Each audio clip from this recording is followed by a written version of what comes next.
Queria convidar os irmãos a abrir a palavra de Deus em Gênesis capítulo 3, versículo 1.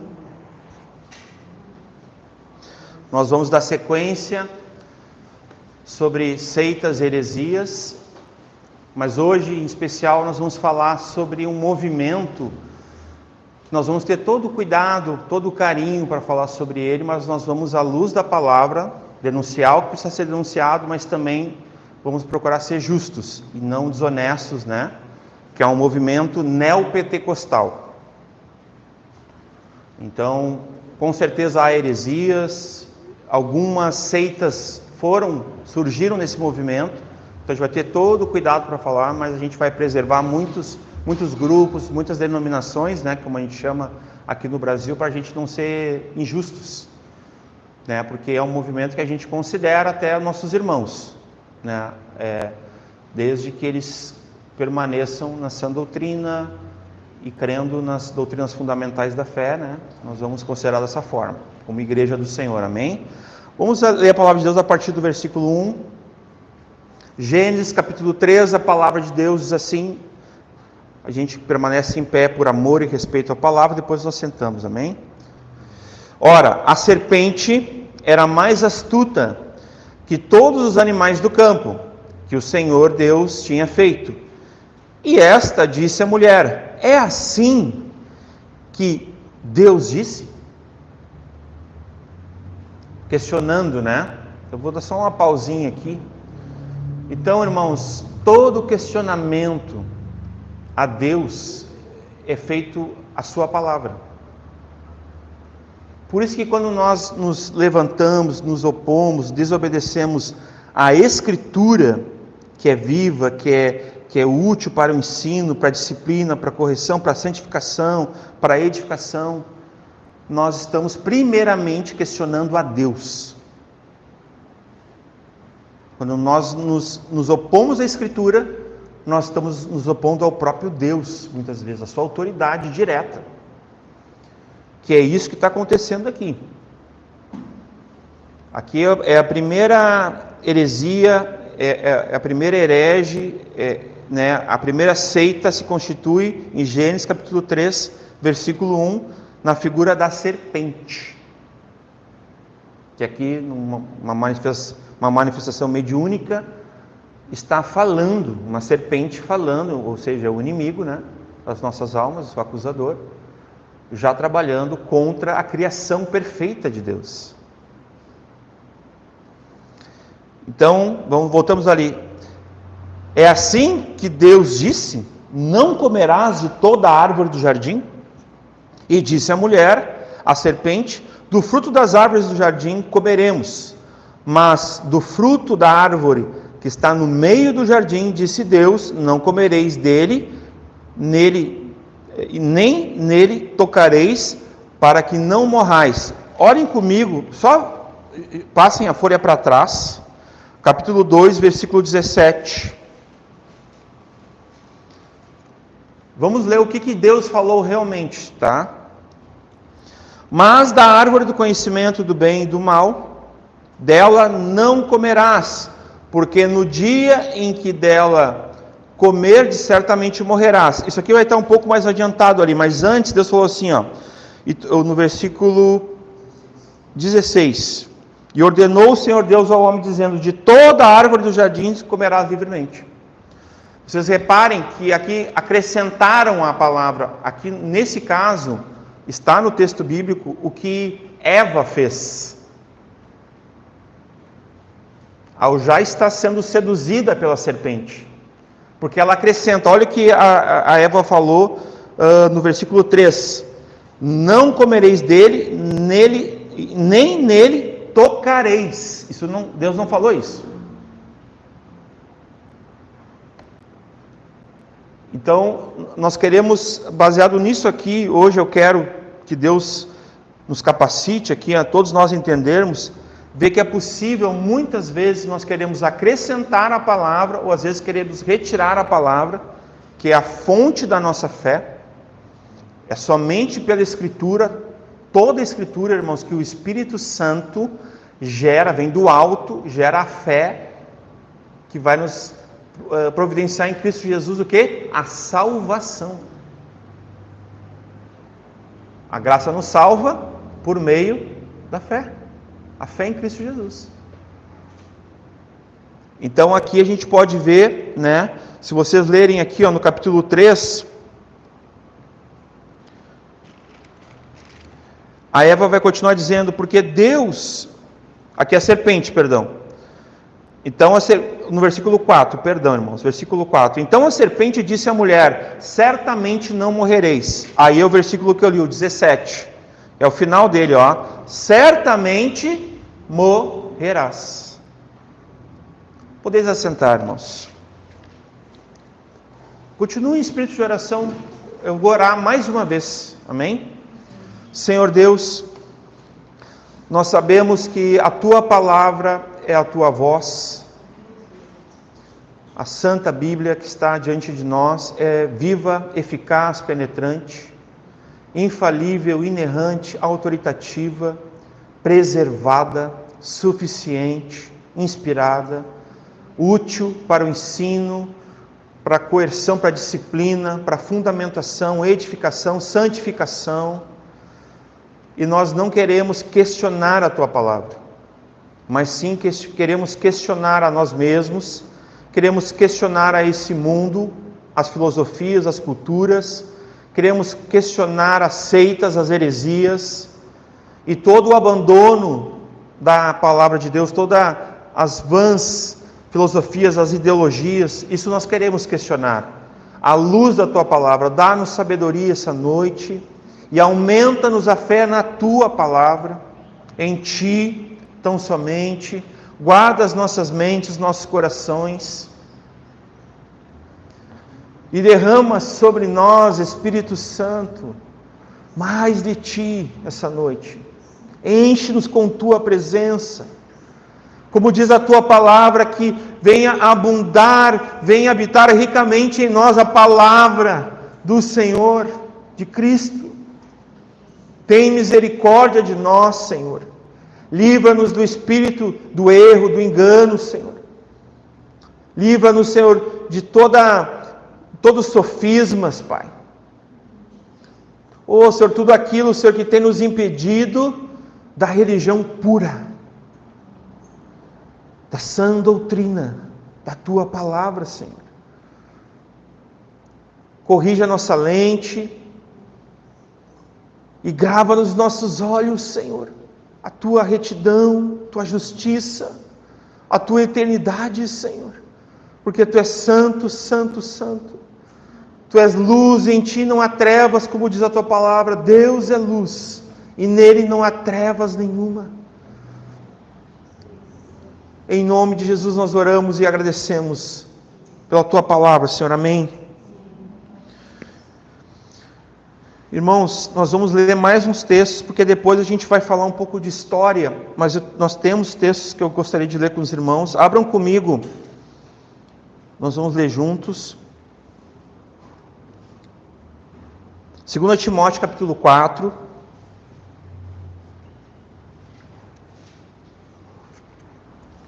A partir do versículo 1, nós vamos ler até o versículo 5. Como eu vou ler alguns textos, eu vou ganhando tempo aqui, pode ser? Vamos acompanhando. 2 Timóteo, capítulo 4, versículo 1, a palavra de Deus diz assim: Conjuro-te, pois, diante de Deus e do Senhor Jesus Cristo, que há de julgar os vivos e os mortos na sua vinda e no seu reino, que pregues a palavra, instes a tempo e fora de tempo, oportuno ou não, corrijas, repreendas, exortes com toda a longanimidade e doutrina. Porque virá tempo em que não suportarão a sã doutrina, mas, tendo coceira nos ouvidos, amontoarão para si doutores, mestres, doutores, conforme as suas próprias concupiscências, seus próprios desejos, suas próprias vontades, e desviarão os ouvidos da verdade, a palavra de Deus, a sã doutrina. Ele está falando desde o início da doutrina. Voltando às fábulas. Aqui a gente pode acrescentar mitos, lendas, histórias, crendices. Aí que a gente vai muita coisa aqui, irmãos. Mas nós, ser sóbrio em tudo, sofre as aflições, faz a boa obra de um evangelista, cumpre o teu ministério, né? Porque aqui já está bom, era até o 5, né? Perdão. Aqui, irmãos, nós estamos vendo aqueles que abandonaram o que nós chamamos na teologia de ortodoxia. Doutrina, ensino, tradição. Nós aqui, se vocês lerem na página da igreja, no canal, depois nós vamos entrar porque a gente vai mostrar uma coisa ali, está escrito assim, ó, que nós somos uma igreja pentecostal fundamentalista. Sabia? Está escrito isso lá, nós somos conservadores. Isso define muito sobre quem nós somos aqui, Igreja Batista Brasa Capão. Ou seja, nós não abandonamos a sã doutrina, nós não buscamos fora das escrituras, extra-biblicamente, como o pastor Michael ensinou na última quinta-feira, aqueles especuladores, né, aqueles que estão sempre em busca de coisas novas. Irmãos, que Deus continue, assim como Deus preservou sua palavra, que Deus continue nos preservando, porque a gente não precisa de novo, irmãos, de novo nenhum. É o mesmo de sempre. É o mesmo evangelho, é o mesmo Espírito. É o mesmo Jesus que era, que é e que há de vir. Não tem um novo, irmãos. Esse movimento é baseado muito nisso, irmãos. São igrejas especulativas que estão o tempo todo buscando campanhas novas, métodos novos, pregadores novos. Nós aqui é bem difícil enjoar do pastor Michael, graças a Deus. Simples, objetivo. Mas tem lugares, irmãos, que chega um pregador novo, convidado, ninguém nem sabe onde é que veio, a igreja, e aquele irmão que está ali, ó, anos e anos ensinando a palavra, como diria Jesus, né? Não há profeta sem honra, senão na sua própria casa. Esse movimento vive isso. Sempre em busca de novos métodos. E por que não um novo evangelho, irmãos? Porque é um tapa, irmãos, é um passinho para querer isso também. Mas como eu falei, nós não vamos aqui definir como uma seita esse movimento, as igrejas. Não, as que são nós vamos denunciar aqui. Mas a gente não vai cometer injustiça com as demais. Mas para querer um novo evangelho, irmãos, 2 palitos, como diriam, facinho, irmãos.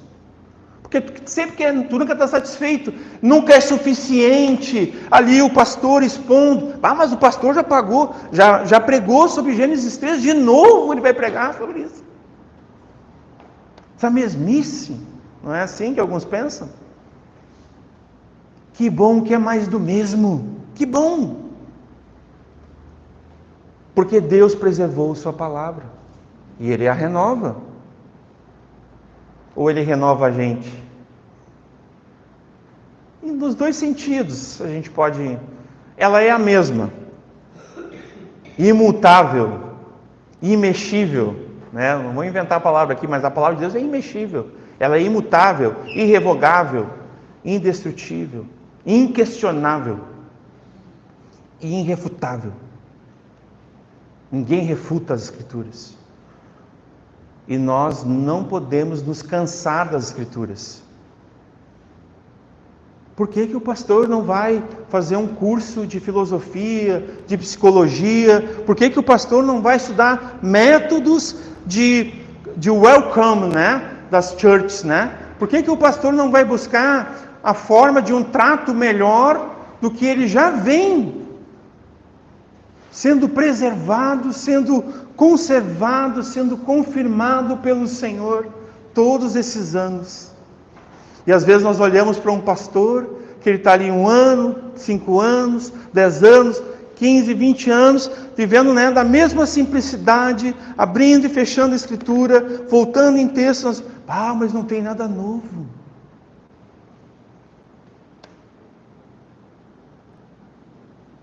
Que bom que é mais do mesmo, irmãos. Se nós entendêssemos o quanto esse Deus que preservou sua palavra, Ele nos preserva assim, irmãos. Em 1 Coríntios, deixa eu só confirmar aqui, 1 Coríntios 11:3.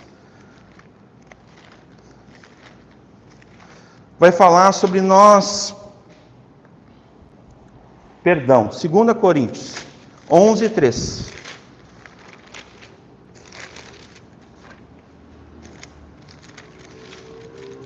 Exatamente o que nós falamos. Mas tenho, que assim como a serpente enganou a Eva com sua astúcia, assim também sejam de alguma sorte corrompidos os vossos sentidos. E se apartem do que, irmãos? Juntos. Da simplicidade que há em Cristo.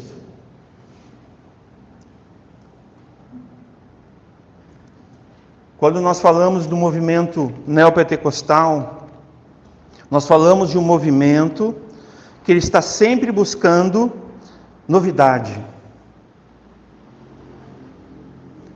novos métodos, novas formas, porque aquilo que era já não é mais. Esse é um princípio totalmente antibíblico. Esse princípio, que aquilo que era já não é mais, ele é progressista. A Igreja de Deus é progressista? Não, não é. É conservador. Então aquilo que era continua sendo, continua valendo. A tradição, o fundamentalismo, a doutrina é suficiente. Nada é novo nesse aspecto. O que é novo é a transformação, é uma nova vida, é uma nova consciência, uma nova mente, uma mente rendida a Cristo, governada pelo Espírito Santo de Deus. Isso é novo, é novidade de vida, é uma nova maneira de viver. Esse é o único sentido do novo, meu irmão, minha irmã. Nova criatura é. Assim, se alguém está em Cristo, nova criatura é, nova criação. As coisas velhas já passaram, eis que tudo se fez novo. Esse é o único aspecto que a gente pode falar de novidade, é esse. Agora, não novidade sobre... Vamos ressignificar Romanos aqui, nova perspectiva de Paulo. O pastor Michael ficou um tempão estudando ali. Nós vamos ter que repregar tudo que ele pregou. Porque a exposição de todo o livro de Romanos, do capítulo 1 até o capítulo 16 de Romanos, o pastor Michael usou aquilo que a gente chama que a tradição conferiu, comentários bons, foi uma teologia limpa, simples, bíblica. Ele não inventou nada, não buscou, porque já existe uma nova perspectiva de Paulo, vocês sabiam? Não procurem, não façam isso, não busquem isso, seria um desserviço para vocês, um tropeço. Já existem autores que querem dizer que Paulo, que interpretaram mal Paulo, começa por aí a fala. Alguém gostaria que o pastor Michael ressignificasse, pregasse tudo de novo Romanos de uma outra forma? Eu não. Conhecedor da palavra de Deus, eu sei que ele buscou pelo menos ser fiel ao texto. Quem conhece a Escritura sabe, quem leu, quem ouviu a pregação, a exposição de todo o livro de Romanos sabe o que eu estou falando.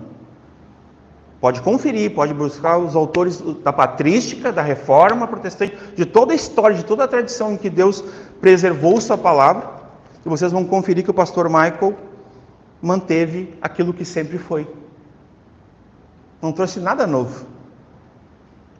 Porque ele não buscou isso. Ou buscou? Ele está dizendo que não. Esse movimento tem essa característica. Então esses aqui estão buscando mestres para si mesmos. Esse aqui é um texto, a gente volta para o texto anterior, que é 2 Timóteo 4. no versículo 3. Porque virá o tempo em que não suportarão a sã doutrina. Vejam bem, a sã doutrina, irmãos, é aquilo que sempre foi. É aquilo que os pais, a patrística, os patriarcas, Moisés lá, os escritos da lei, aquilo que os profetas, que os apóstolos, que o próprio Senhor, os discípulos, que todos eles permaneceram. É isso aqui, chama sã doutrina, é a Escritura. Só que o que está dizendo aqui, irmãos? Olha, leiam comigo, porque virá o tempo em que não suportarão o quê? A sã doutrina. Aquilo que sempre foi. Aquilo que sempre foi. Então, esses que não suportam aquilo que sempre foi, que estão cansados de mais do menos, o que eles querem? Querem coisa nova. Se for pregador, assim, se for um pastor, o que ele vai fazer? Ele vai estudar psicologia. Ele vai estudar filosofia, ele vai estudar PNL, quem conhece aí é linguagem corporal, vai estudar coach, como é que é? Teologia coach, né? Ele vai querer saber se comunicar melhor, porque não é suficiente ele ter aprendido na escola tradicional da história da igreja, ele vai ter que ir lá aprender oratória. Irmãos, veja bem, eu não estou indo contra se alguém almeja episcopado, alguém quer pregar o evangelho e quer fazer um curso de oratória, faça. Só não use isso alegando que foi o Espírito Santo, só seja honesto. Porque muitos vão estudar psicologia para aprender o trato, vão estudar psicologia e usam aqui. Esse é o problema. Aí a igreja fica meio impressionada, né? Fechem os olhos agora. Sintam a brisa do Espírito Santo. Os irmãos já estão... É assim, irmãos. É assim. E quem está aqui sabe que é possível, sim ou não? Está confirmando, sim ou não? Tu manipula a massa assim, 2 palitos. Faz um bom curso de psicologia para te ver se não vira um baita de um pastor. Um baita de um pregador. Por quê? Porque tem muita gente que não suporta mais. Olha a continuação desse texto. Mas, tendo coceira nos ouvidos, amontoarão para si. Esse amontoarão aqui é quantitativo. É isso, né? Se cercarão de muitos, não é de um. De que, irmãos? Leiam comigo. Doutores, aqui é mestres. Conforme as suas próprias concupiscências, seus desejos, sua carnalidade, suas vontades. É isso aqui que significa essa palavra aqui, concupiscências, desejos, vontades, carnalidade. Esses aqui querem uma pessoa assim. Uma pessoa, né, que, vocês são maravilhosos. Como vocês são lindos. E vocês são. Isso é verdadeiro. E ninguém mais do que Deus acha isso, porque Deus criou cada um de nós. E nós somos exclusivos. E eu estou falando a verdade aqui. Sabia que só nós somos nós mesmos? Porque só nós temos a nossa impressão digital. Não tem ninguém igual a mim no mundo.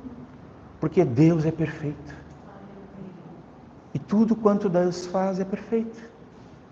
Nós somos a sua imagem, sua semelhança, conforme a sua semelhança. E nós somos lindos por isso. Então, esses aqui, irmãos, são pessoas que já não suportam mais do mesmo. Não suportam a sã doutrina. Não suportam a pregação. Sempre a mesma coisa. Quando tu ouvir isso, meu irmão, ou quando isso vier no teu coração, não agasalha isso na tua mente. Eu aprendi uma coisa com meu pai na fé, ele dizia assim, maninho, quando tu escutar a tua voz, desconfia. É possível, eu estou falando agora, ok? Vocês estão me ouvindo, mas eu também estou me ouvindo. Os anjos estão me ouvindo, os demônios estão me ouvindo, Satanás está me ouvindo, Deus está me ouvindo.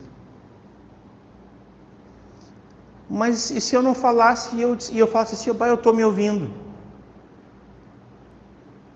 Sabe o que é isso, irmãos? Isso é o inimigo. E às vezes a gente pega, são setas malignas. O inimigo fala em primeira pessoa e nós agasalhamos nosso coração como se fosse nós, como se fosse uma ideia nossa. E é aí que a gente... Porque essa conversa da serpente que a gente leu recém, a gente leu lá no início, Gênesis 3, a serpente fez com que Eva pensasse que ela estava por si mesma, lembrando do que Deus disse e decidindo o certo. Então, muitas vezes nós somos também, irmãos, manipulados pela nossa mente, no aspecto que nós não estamos dando ouvidos à palavra de Deus, ao Espírito Santo. Mas nós estamos dando ouvidos a outras vozes, que não a voz do bom pastor, não a voz das Escrituras, não ao Espírito Santo que está ali, sabe quando ele fala daquele sinal de alerta, assim, Espírito Santo, tu está prestes a, né? Aí o Espírito Santo vem, para te não seguir e pecar. Porque quando a gente é tentado, não sobreveio tentação que não fosse humana, mas junto com a tentação vem o escape de Deus, o livramento. Então, nesse sentido, irmãos, quando nós buscamos mestres para a gente ouvir, porque a gente está com coceira da verdade, a gente não quer mais, e aqui eu estou falando da igreja toda, a igreja de forma geral, esse movimento neopentecostal, eles são nossos irmãos. Até que provem o contrário, eles são nossos irmãos. Mas muitos já não estão mais com seus ouvidos calcados na verdade. Não estão mais.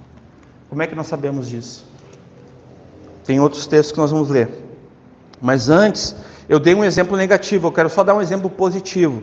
Atos 17, 10 e 11, sobre esse exemplo aqui desses que buscam pregadores ou doutores para satisfazer as suas próprias vontades, porque eles estão buscando algo novo. Então eles querem, se sentir renovados por isso. Olha lá. E logo os irmãos enviaram de noite Paulo e Silas a Bereia.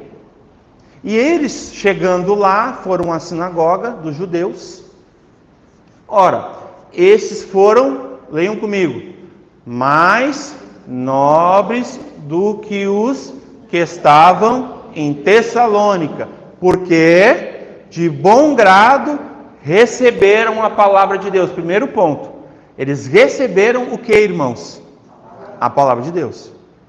Mas então não era a experiência de Paulo, não era o Paulo parte judeu, parte romano, com educação grega, com educação em todas as línguas que ele falava. Não, irmãos. Eles receberam, não era algo que vinha de Paulo, mas por intermédio de Paulo. Eles receberam o quê? A palavra. Vamos continuar. E examinando, aqui é o ponto. O quê? A palavra. Examinando cada dia nas Escrituras se as coisas eram assim. Esses aqui não cometeram o mesmo erro que Eva.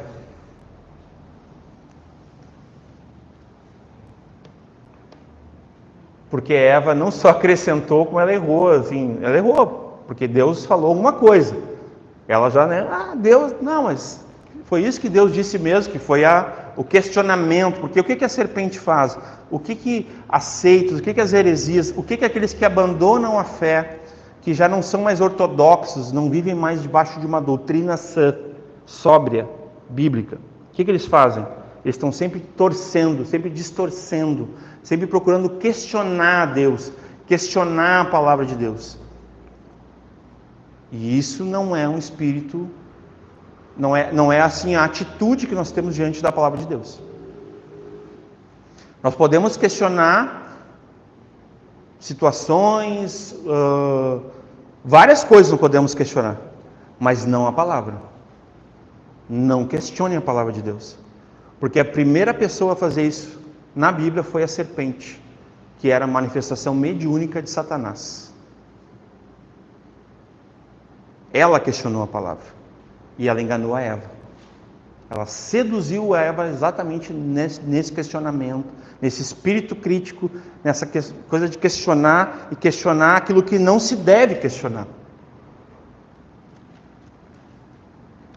que é a palavra de Deus. A gente deve examinar as Escrituras, a gente deve ver se as coisas estavam o que ele estava dizendo sobre a palavra eram assim mesmo. Viram a diferença? Os primeiros que eu mostrei, que buscam doutores para si mesmo, e esses aqui permanecem naquilo que sempre foi, na ortodoxia viva, né? Abram comigo Romanos 15:4, rapidinho, por favor. Porque tudo o que dantes foi escrito, Romanos 15:4, para o nosso ensino foi escrito. Olha que, irmãos, vocês conseguem ver a clareza desse versículo? Vejam comigo, como é claro a palavra de Deus, né? Olha lá, porque tudo o que dantes foi escrito, o quê? Para o nosso ensino foi escrito. Que coisa maravilhosa, irmãos. Isso é tremendo, irmãos. Continua, por favor, filha. Para que pela paciência e consolação das Escrituras tenhamos esperança. Essa parte aqui, paciência e consolação das Escrituras, tenhamos esperanças, a gente vai ler agora um texto, que ao final dele vocês vão perceber o que significa aquilo ali também. 2 Timóteo 3, e aí nós já vamos entrar no tema, que eu vou falar bastante história hoje, a história da igreja, por isso que eu estou lendo esses textos inicialmente, para nós basear bem, depois que a gente fala da história, a gente está bem calcados, né, pastor? Vamos lá, 2 Timóteo 3, eu vou ler, tá, irmãos? Porque eu vou ler todo o capítulo.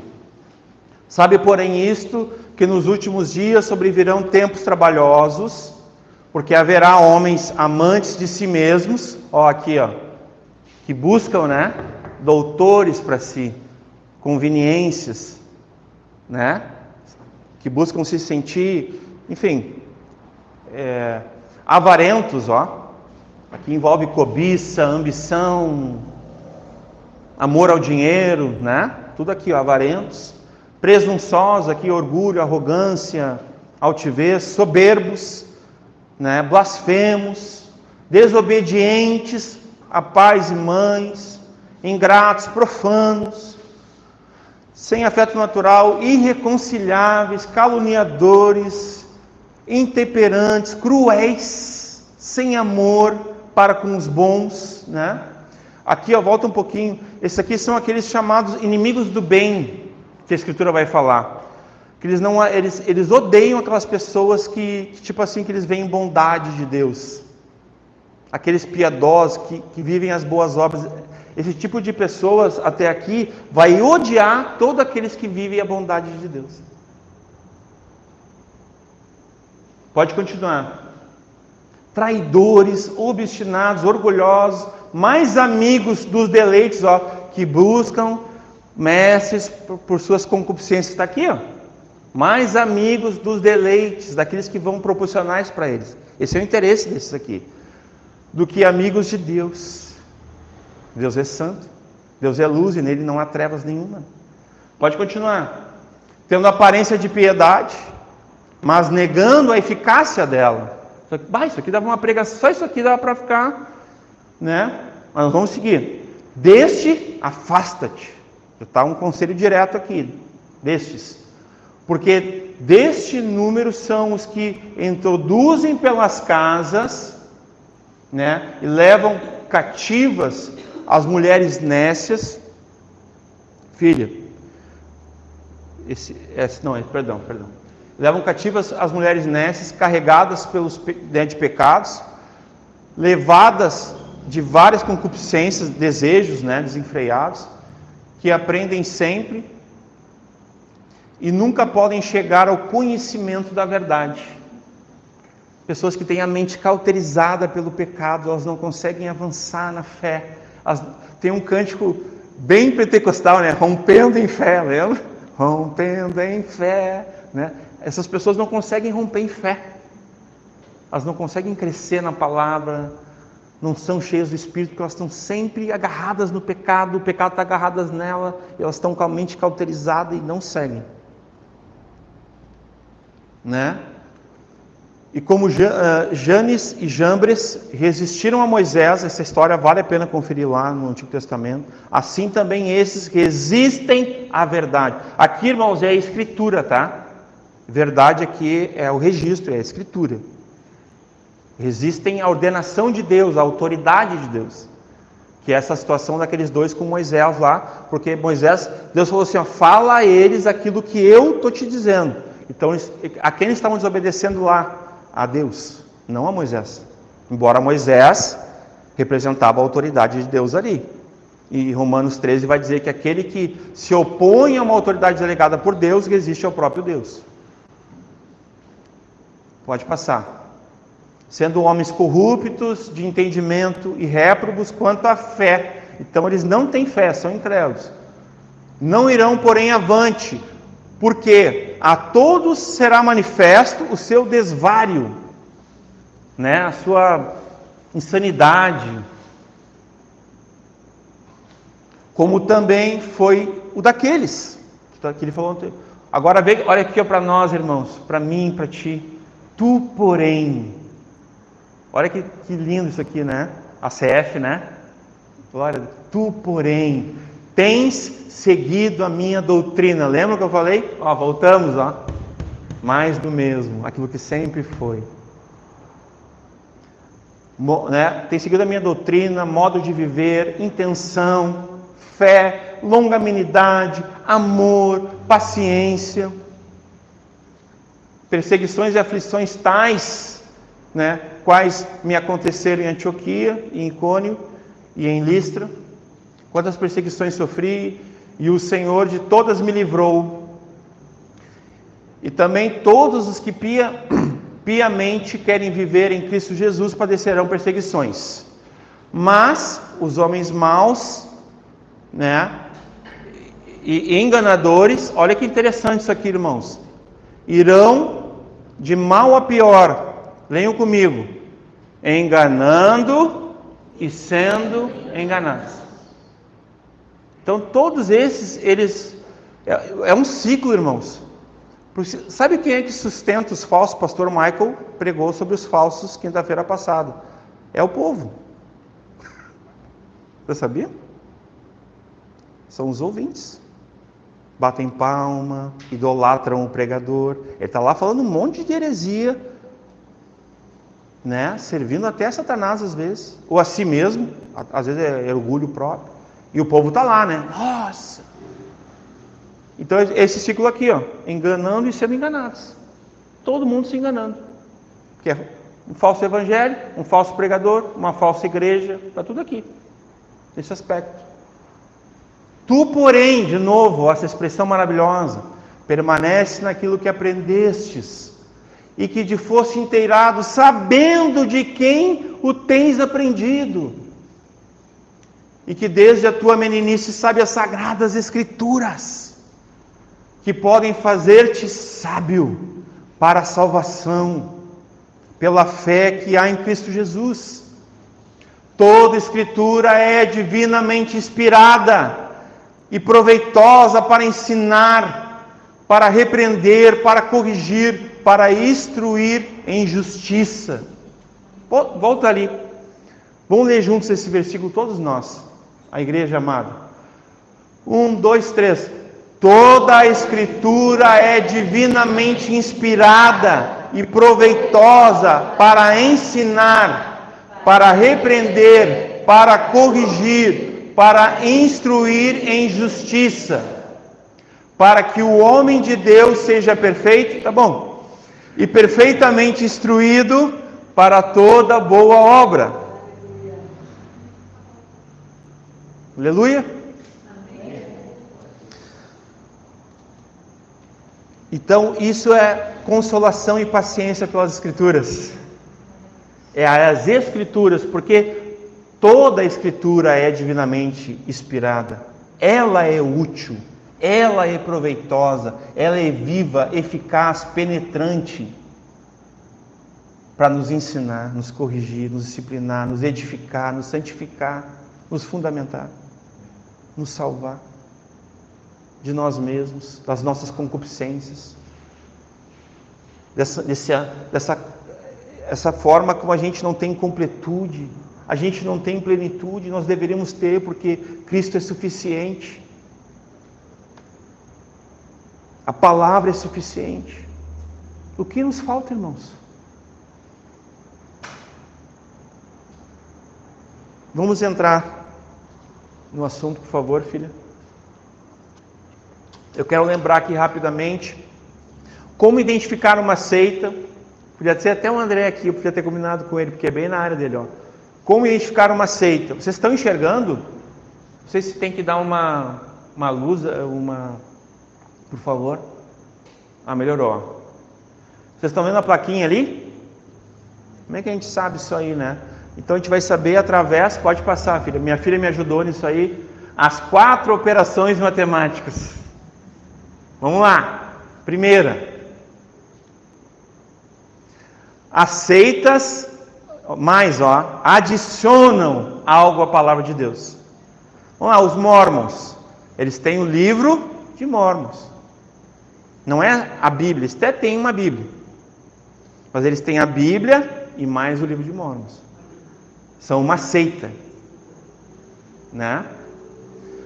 Os adventistas, eles têm a Bíblia, que nem é uma Bíblia genuína, mas é uma Bíblia, né, toda corrompida. E eles têm os escritos de Ellen White. Entendeu? Então, aqui eu estou mostrando para vocês como é que eu identifico uma seita. Irmãos, o simples fato de um grupo religioso que tem adeptos sectários ter um outro livro que possa dar a eles algum tipo de conexão, salvação ou entendimento do divino, do sobrenatural ou sobre Deus, isso já é configurado uma seita. Por isso que nós temos aqui um princípio que o pastor Michael, desde que eu vim congregar aqui, eu já conhecia, que é o sola scriptura, que é somente a escritura. Somente, irmãos. A escritura e mais o livro do Walter Martin. Aí você vai ser salvo. Amém, irmãos? Já pega a lenha aí para acender a fogueira aí, pastor, o herege. Então aqui, ó, isso é uma seita, entenderam? Vamos lá, próximo. Ali, ó, volta ali, ó. Aqui o livro dos muçulmanos. Não, parecia. Que é o... Como é que é o nome do livro deles mesmo? Alcorão. Eu lembrei. A Bíblia, ó, e mais, ó, Bíblia, mais um livro para que... Então isso é uma seita, amém? Próximo. As seitas tiram algo da pessoa de nosso Senhor e Salvador Jesus Cristo. Normalmente, na cristologia, eles vão trocar ou na divindade ou na humanidade de Cristo. O Testemunha de Jeová, eles não creem na divindade de Cristo. Cristo para eles não é Deus. Só que quando a gente lê Evangelho de João, capítulo 1, versículo 1 a 13, assim, ó, no princípio era o Verbo, e o Verbo estava com Deus, e o Verbo era Deus. Acabou com o argumento deles. Já refutou de cara pela Escritura, porque Jesus é Deus. O Testemunho de Jeová diz que não. Só Jeová é Deus. Jesus não. A Adventista diz que Jesus é o arcanjo Miguel, né? Vocês estão entendendo, irmãos? Então o que eles estão fazendo aqui comigo, ó? Eles estão tirando, estão subtraindo, amém? Na pessoa de Cristo. Poderia ser sobre a Trindade também, tá, irmãos? Porque também tem. Mas aqui especificamente nesse exemplo é isso. Próximo. Multiplicação. As seitas multiplicam a salvação de Deus por obras próprias. Vejam que não está aqui boas obras. Porque nós somos salvos por Ele, para que andássemos nas boas obras que de antemão Ele preparou para que nós andássemos. Mas nós não somos salvos pelas obras. Nós somos salvos pela fé em Cristo Jesus. Essa é a graça, mediante a fé. Jesus é o Salvador e salvação. Amém? Vamos lá. Como identificar uma seita? Divisão. As seitas dividem, né, o mérito da salvação entre Deus, né, entre o Senhor Jesus e sua organização religiosa. Ó, o pastor Michael vai decretar aqui e tá salvo. Se ele disser assim, ó, se tu for lá na frente, pastor Michael, tu fazer aquela oração, um apelo, né, e falar tudo que o pastor Michael repetir, tu tá salvo, tu tá salvo. Se ele falar que tu tá salvo, tu tá salvo. Então o pastor Michael que te salva. E essa igreja aqui, ó, aqui tem salvação, fora daqui não tem, exclusivismo. Isso tudo é uma seita. Porque em nenhum outro nome há salvação, senão no nome do Senhor Jesus, do nosso Deus. Em nenhum outro há salvação. Ele é o único mediador entre Deus e os homens. João 14,6, eu sou o caminho, a verdade e a vida. Ninguém vem ao Pai a não ser por mim. Ele é o Salvador e a salvação. Então não tem como multiplicar, tipo assim, Jesus mais alguma coisa. Como dividir, né? A questão da salvação, o mérito da salvação. É somente por Cristo. Amém? Pode passar. O movimento do pentecostalismo. Não, perdão. Neopentecostalismo. Que nós vamos falar do pentecostalismo também. Então, nós vamos chamar de movimento. Vamos lá, ó. Isso aqui, irmãos, é o que nós pretendemos fazer. Isso aqui eu não vou fazer hoje, tá? Não se preocupem, porque é bastante assunto. Pastor Michael, né? Nós vamos fazer um bate-bola ali. Nós vamos falar sobre confissão positiva, teologia da prosperidade, o apostolado, maldição hereditária, distorção quanto à cura divina, misticismo e superstições, ministério de dança da igreja. Isso aqui foi do pastor Maio. Mas eu tô dentro, eu não vou arregar, mas eu quero deixar claro aqui, ó, mas eu vou bater também, né? Ministério de dança e dança profética, triunfalismo, teologia do processo, distorções quanto à batalha espiritual, demonologia, angiologia também, né, pastor? Não só demonologia é sobre demônios, mas vamos falar sobre angiologia também, tá? Psicologia e cura da alma. Tem mais coisas aí que a gente não botou, tá? Vai rolar são encontros, né? Pode passar, filho. Vamos lá. Linha do tempo, do protestantismo para chegar até a questão pentecostal primeiro, depois neopentecostal. Até porque é o seguinte, já tem na teologia, na linha do tempo histórico, irmãos, o pós-pentecostalismo. Já tem igrejas que é da teologia coach, já não tem mais nenhuma ortodoxia, pastor, não tem mais nada, agora é só o homem antropocêntrico, gerindo tudo, dominando sobre os outros e uma beleza, é um clube, igual o CTG, igual outras coisas mais aí, tá? Que é o pós-pentecostalismo, é chamado assim, depois nós vamos falar, mas isso vai ser lá para o fim, mas já existe só para os irmãos entenderem. Então, pentecostal clássico, né? Neopentecostal, depois pós-pentecostal, ainda tem isso, né? Vamos lá, linha do tempo, sobre o Brasil, tá, irmãos? Em primeiro lugar, irmãos, o primeiro contato que se tem na história, como registro, pode ser que tenha algum anônimo, e a gente pode ser injusto aqui e não falar, mas o primeiro culto que se tem notícia, né, seria em 1549, né, por meio dos holandeses. Os franceses, tá, Villamignon, né? Villamignon, exatamente. Então não é holandês. Depois a gente vai ver. Mas a gente pegou do material. Depois eu vou conferir até esse material. Mas é Villamignon, né? O nome dele, agora eu lembrei. Que até no Rio de Janeiro tem um negócio lá que aparece ele fazendo o culto. Foi o primeiro culto que teve em solo brasileiro. Mas a gente pode estar sendo injusto aqui. Porque pode ter acontecido anonimamente e não foi registrado. Mas na história, assim, como registrado é esse aqui, tá, irmãos? Então esse aqui é o primeiro contato. E tem um outro contato que era na época dos navios que vinham da Holanda. Eles estavam, isso é posterior, trazendo Bíblias com a harpa cristã. E aí os católicos, lá na Bahia, receberam esse navio, mataram todos os missionários e queimaram todas as Bíblias. Isso aconteceu há 350 anos atrás. O movimento protestante no Brasil, ele poderia ter mais anos, poderia ter mais de 300 anos, muito mais. Mas houve esse genocídio, né, contra missionários holandeses e ingleses, que trouxeram a Santa Bíblia, trouxeram a harpa cristã, e aí os católicos receberam eles e não deixaram nem descer direito. Isso, tipo, tudo bem, desce aí. Quando desceram, já queimaram tudo, né? A perseguição já existia naquela época. Vamos lá, os anglicanos, dois ali, esse aqui foi o primeiro culto no Brasil, presbiterianos e tal. Anglicanos foi o segundo, 1822, aí pode ver, olha quanto tempo depois, observe, né? Primeiros a se estabelecer no Brasil como igreja, daí sim, com uma estrutura, como igreja como a gente conhece, tá, irmãos, a princípio. Terceiro, luteranos, né? Da onde o pastor Michael teve a sua origem, né? Seu contato primeiro com o cristianismo, é isso, né, pastor? 1824, luteranos. Isso aqui eu posso disponibilizar para quem quiser depois, os que estão anotando, né? Quem gosta de anotar.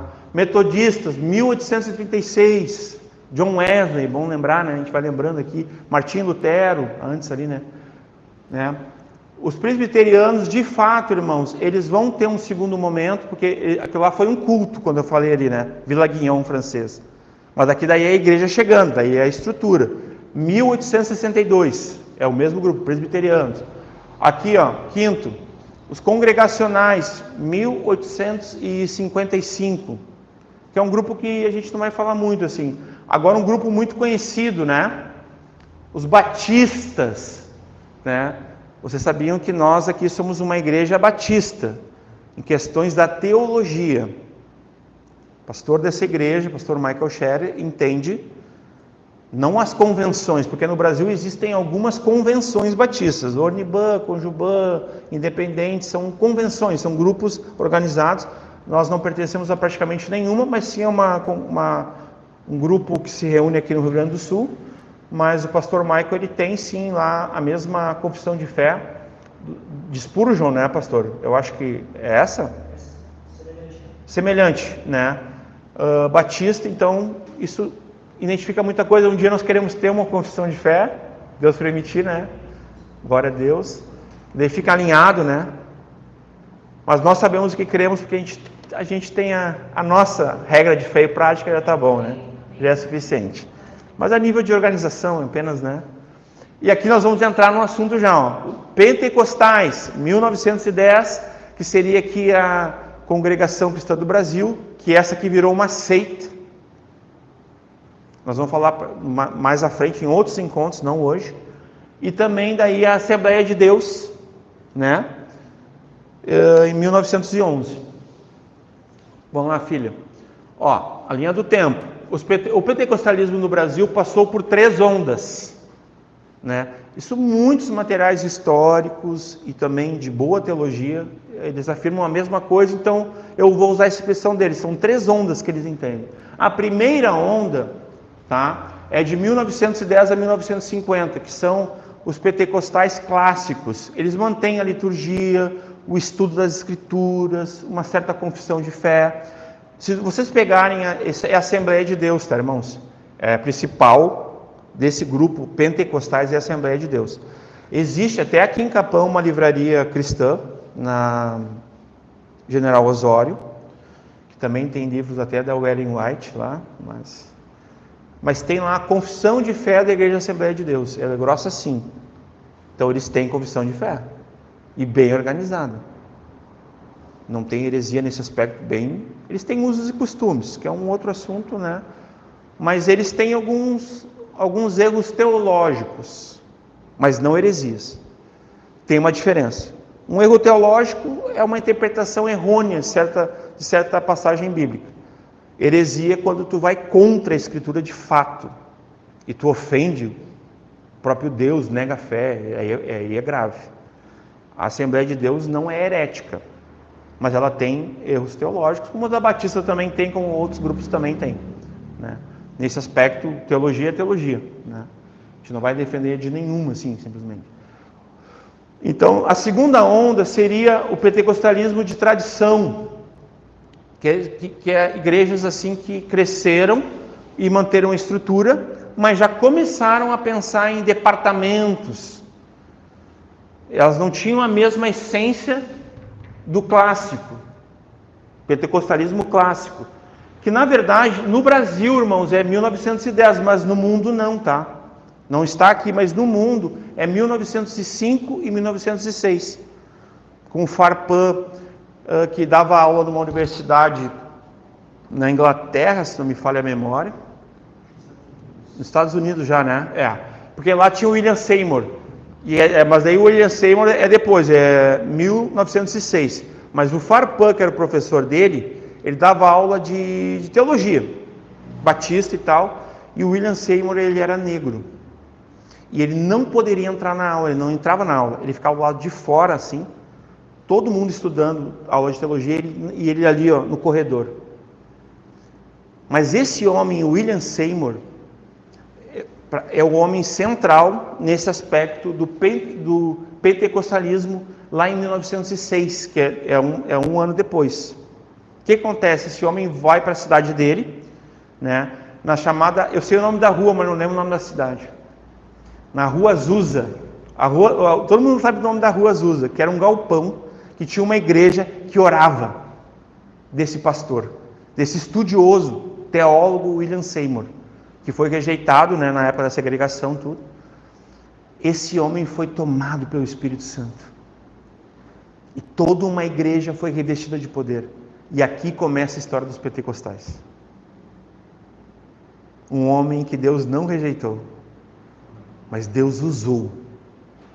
Estava buscando Deus, estudando a palavra, estava lá, não desistiu. Chamado William Seymour. E nós que cremos, nós somos pentecostais. Nós cremos nesse revestimento de poder. Amém? Efésios, enchei-vos do Espírito Santo.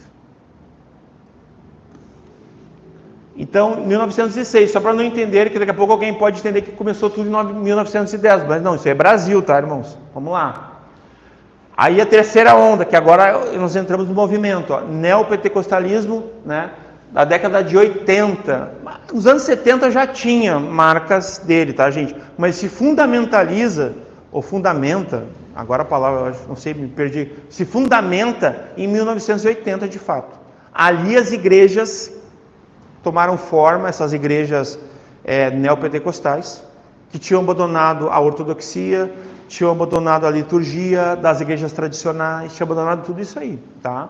Isso, estou dando dicas aqui do que é um neopentecostal. Ele não tem ortodoxia, ele não tem doutrina, ele não tem liturgia, é um culto bem diferente, é uma outra...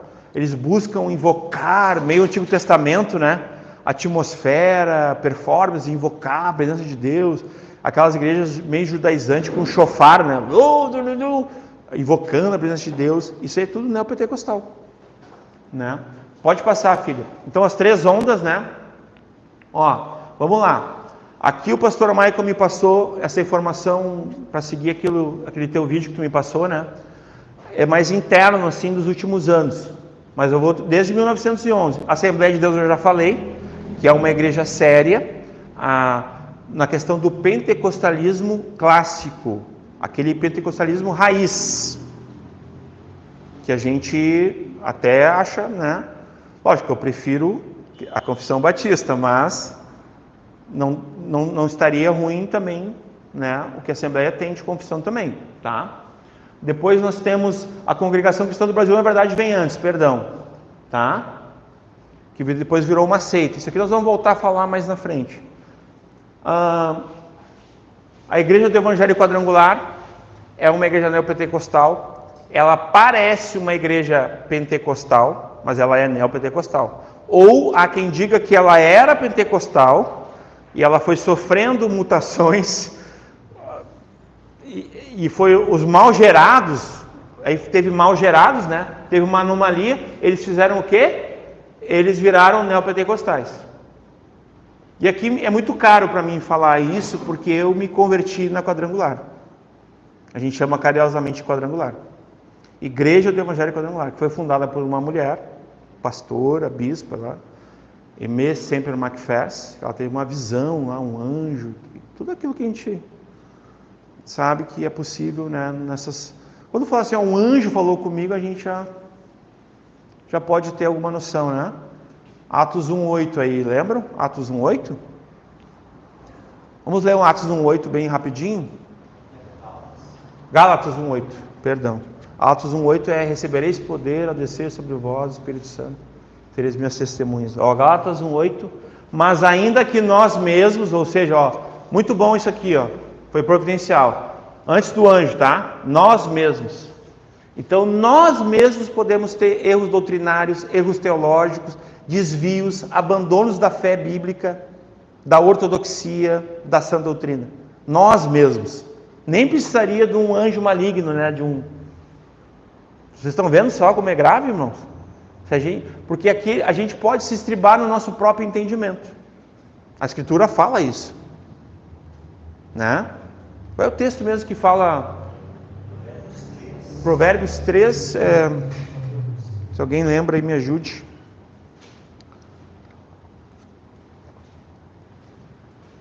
Vamos lá, ó. Mas se ainda que nós mesmos, ou um anjo, qual?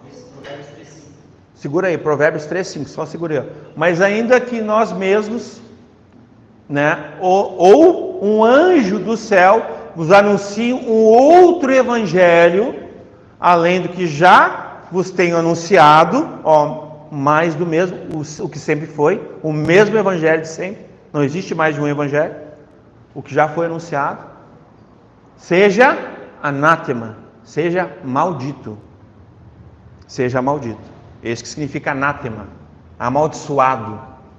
O que? Esse outro evangelho, ou de nós, ou de um anjo. O pastor Michael aparecer com o evangelho novo aqui, a gente amaldiçoa esse evangelho, que não o evangelho de Cristo, ou qualquer outro pastor, ou qualquer outro irmão. Amém?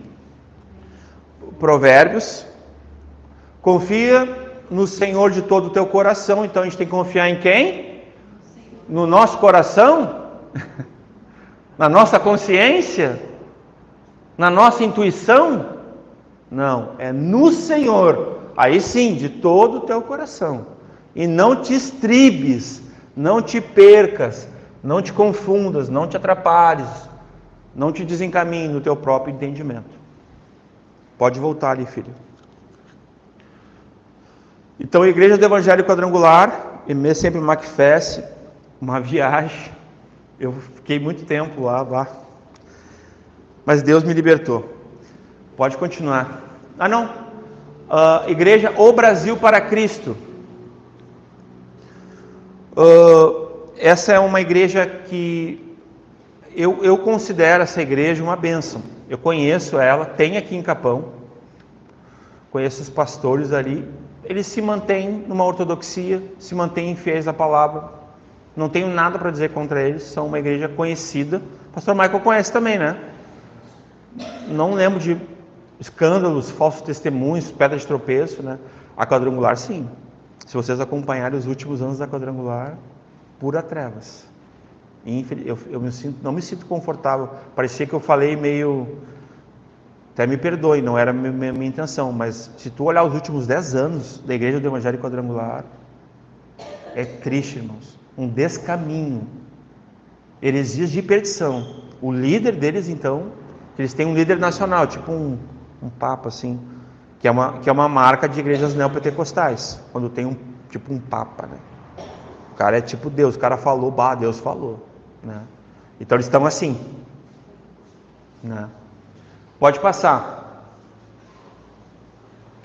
A igreja Deus é Amor, conhecida, né? Quem já não ouviu falar que tem o arco-íris, lembram? Aquele arco-íris bonitinho, assim. Deus é Amor. Vocês nunca viram? É tipo assembleia, tem tudo que é lugar. Tu vai tem a igreja. Lá em Porto Alegre tem na rodoviária de Porto Alegre, uma gigante assim. É a matriz, né? Aqui no sul, né? Davi Miranda, falecido já. Esses aqui são outros que descambaram, apostataram, ou seja, abandonaram a Escritura. Irmãos, o princípio é quase sempre o mesmo. Toda a igreja, irmãos, que não tem mais o solo da Escritura, que abandonaram a Escritura, o que diz a palavra de Deus? A fé vem pelo ouvir e ouvir a palavra de Deus. Então, quando tu para de centralizar na Bíblia os termos de tudo, como ser homem, mulher, família, casamento, igreja, sociedade, deu. É descaminho, irmãos. Tu não tem a sã doutrina, tu não tem o santo ensinamento, tu não tem mais o caminho a percorrer pelas Escrituras. Esse é o aspecto. Daí nós temos aqui a Igreja Batista do Calvário, também uma igreja conhecida, né? Também não tem nada assim contra essa, tipo o Brasil para Cristo. A Igreja Nova Vida, essa igreja aqui, irmãos, é uma igreja muito... Esse aqui é o marco do neopentecostalismo. Esse aqui é o pai, Bispo McAllister, Robert, como é que é o nome? Robert Walter McAllister. Esse homem aqui, ele canadense, né? Ele veio para um evento da Assembleia de Deus, ministrou aqui, foi na presbiteriana, ministrou aqui, ele viu o seguinte: presbiteriano, cheio da grana, intelectual, culto, tudo. Assembleiano, né? Tudo classe média, alguns pobres, meio mais leigos, né? Ele voltou para o Canadá, pegou a esposa e os filhos, arrumou as malas e veio. Ele viu uma oportunidade. E esse cara é o pai do movimento neopentecostal no Brasil. Foi o primeiro cara a investir em mídia, marketing. Na história da igreja foi esse cara aí. Programa de rádio, tudo. Para vocês terem noção, é da igreja desse cara que saiu o Edir Macedo. O Edir Macedo é discípulo desse cara, por isso que ele é o pai. O Walter McAllister. O outro, o R.R. Soares. O outro, Valdomiro Santiago. Vocês estão entendendo, irmão? Por isso que ele é o pai. Esse cara, o Walter McAllister, é o pai do movimento neopentecostal, porque ele é o cara que ensinou todas as manhas para a galera, entendeu? De como foi o primeiro, dizem, né, que foi a primeira igreja a botar um ar-condicionado, botar cafezinho. Não, é isso mesmo, eu não estou falando, eu estou falando o que diz a história. Porque ele viu uma oportunidade, nenhuma igreja tinha isso. Era banco de madeira, ele pegou e tirou todos os bancos de madeira, botou tudo cadeira de cinema. Olha só a cabeça do cara. Daí o pessoal ia lá, sentava naquele cadeirão, quando vai botar a bolsa, cafezinho, bolachinha, ar-condicionado. É aqui, né? Mal abria a Bíblia. Ali que começou aquela teologia de tradição oral. Porque daí as pessoas da igreja dele aprendiam tudo por ele. Elas eram dependentes da voz dele. E ele não ensinou elas a ir direto na fonte.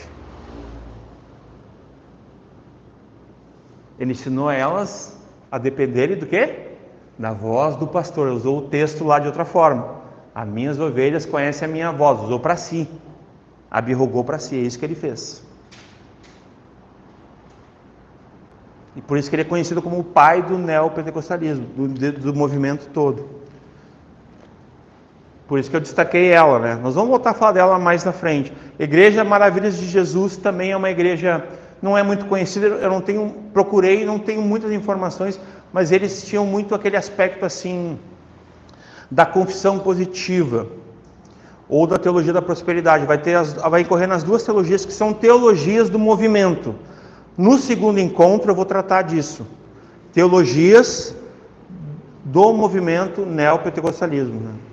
Então, assim, se está doente é porque está em pecado.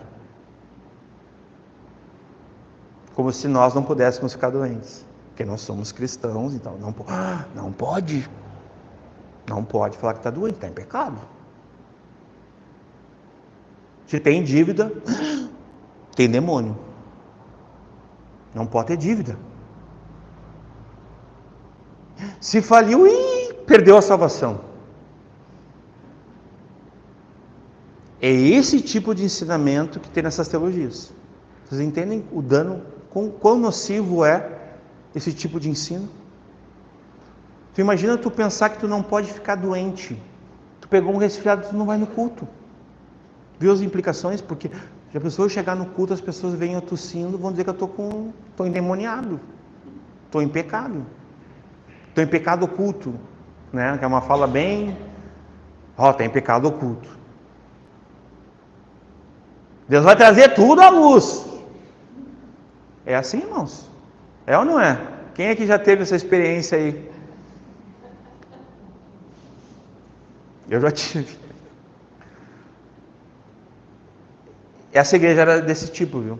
É a única coisa que eu descobri, porque depois eu vi, isso aqui é um irmão que a gente conhece, que ele falou, e eu... Pode passar, filha. Já estou...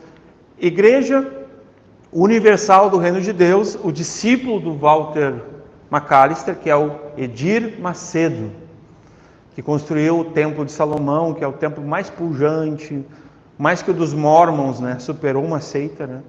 Tem coisas banhadas a ouro, tem a Arca da Aliança, o judaizante, né? A gente é brasileiro, ele trouxe uma parte de... sei lá o que ele quis, né? Dos hebreus lá de Israel. Então, o Edir Macedo... Só isso aqui, ó, eu acho que uma hora o pastor Michael vai querer fazer uma... só sobre a Igreja Universal, que é uma seita. Eu vou adiantando. Aqui é seita. Não vou nem chamar de igreja. Tá? Aqui, Igreja Mundial do Poder de Deus, que é o outro também, filho do pai ali, que é o Walter McAllister, que é o R.R. Soares, né? Não, Valdomiro Santiago. Me ajudem aí, irmãos. Eu sei que tem um outro aí que também que é atual, que é o Agenor Duque, que esse aí também é uma cobra. Tabernáculo Plenitude, né? Isso. Esse eu nem botei aqui, deveria ter botado, mas esse aí é um safado também, sem igual. Tá? Igreja Internacional da Graça de Deus, aqui é R.R. Soares, né? Eles são tudo parecidos, é tudo a mesma noiva, são muito penteados, mas eu tenho que saber os nomezinhos, né? Igreja Renascer em Cristo, irmãos, por muito tempo a Igreja Renascer tinha gente que tinha dúvida se ela era ou não era. Olha, irmãos, pelo que vem acontecendo nos últimos anos, quando ela se tornou apóstola, né, bispa Sônia, o Hernandes lá também, corrupção, se envolveram em política, botaram dinheiro dentro da Bíblia para esconder da polícia nos Estados Unidos. Olha, irmãos, sinceramente é complicado defender uma igreja assim. O pastor Michael me falou uma frase que às vezes assim, ó, tudo bem, a gente aponta para o líder, né? O alvo está nele, assim, porque se ele é um lobo, quem poupa lobo sacrifica ovelha. Então a gente não pode poupar lobo. Quem poupa lobo sacrifica ovelha. Então o lobo a gente não poupa. Ou ele converte, acontece um milagre de uma transformação de natureza, vira uma ovelha, ou não tem conversa com o lobo. Então esse casal, irmãos, se vocês olharem, pura corrupção, tem de tudo ali. Até falar é pecado, como diz na Escritura. Então eu não tenho mais dúvida, mas por uma época até tinha. Renascer são irmãos. Só que assim, o povo idolatra eles. Eles são muito fiéis ao casal. Então, é que foi o pastor Michael me falou, daí não tem desculpa. Então eles são lobos também. Não são ovelhas. Porque vocês estão seguindo um falso mestre, de um falso evangelho, eles são uma falsa igreja. São falsas ovelhas. Infelizmente. Né? Pode passar.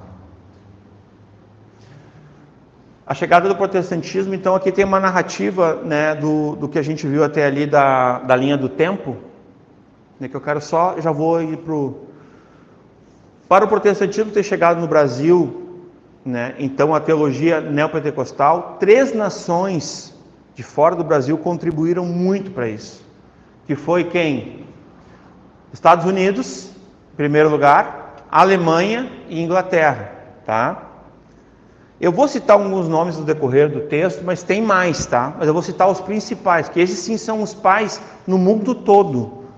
Daí não é o Walter McAllister, seria do Brasil, mas no mundo tem uns caras muito pior que ele. Inclusive ele seguia esses caras lá. Vamos lá. Então, essas três potências, né? Porque vocês viram que são três potências, né?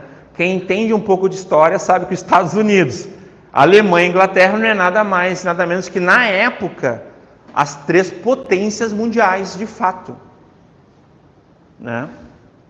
Essas três nações mantiveram o pensamento protestante por todo o mundo, enviando missionários para todos os lugares do mundo,